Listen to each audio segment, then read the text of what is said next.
Now, for many years, asylum that became another pathway through which some Indians hope to settle permanently in countries like Canada and New Zealand. But now, that particular path that is becoming increasingly difficult.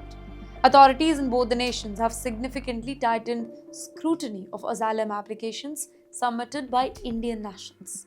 In fact, according to the official figure, rejection rates have risen sharply after immigration officials concluded that many applications lacked sufficient evidence or maybe failed to establish genuine persecution claim. Officials say that they are carefully examining every single application before granting a refuge protection. Immigration experts they believe this crackdown it is also affecting a network of agents and consultants who allegedly charge applicants large sum of money while promising easy asylum approval. Well, for genuine asylum seeker, this creates a lot of panic. Longer investigation, greater scrutiny, and much higher standard of proof that have become a new reality. In fact, the data also reveals an important trend here.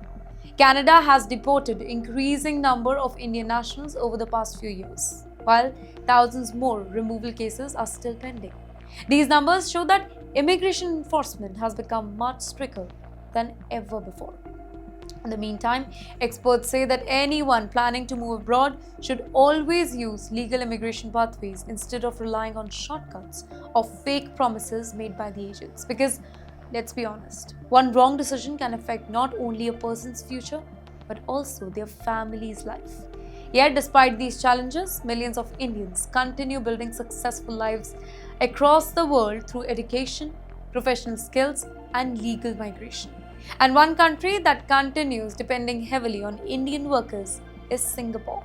However, hundreds of these workers are now facing a completely different crisis. They have jobs, but they have not been paid yet. Singapore has always been one of the most popular destinations for Indian workers. Every year, thousands travel there hoping to earn a better salary, support their families, in fact, build a secure future. But for more than 400 migrant workers, that dream suddenly turned into a nightmare. According to the reports, hundreds of workers, most of them from India and Bangladesh, they were left without any salaries for several months after three construction-related companies allegedly stopped paying the wages. The workers were employed by SK Industries, KPA Engineering, and VVR Plant Engineering. Reports say companies share a common director who now believes to have left Singapore and is currently uncontactable. Can you imagine working day after day in a foreign land, far from your family, only to discover that your salary has stopped coming? Rent still has to be paid, food still has to be bought.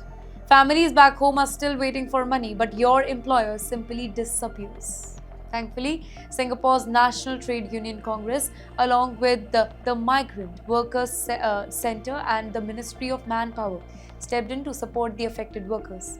More than 80 companies have already offered nearly 400 job vacancies, giving many workers hope that they will soon be able to restart their lives. Well, the workers have also received emergency financial assistance while the officials investigate the company and help recover unpaid salaries.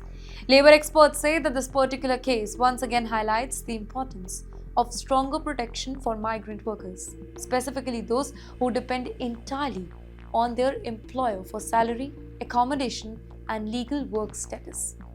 But still, Singapore remains one of the safest countries for migrant workers. But incidents like these remind us that every worker should understand their legal rights before accepting a job overseas.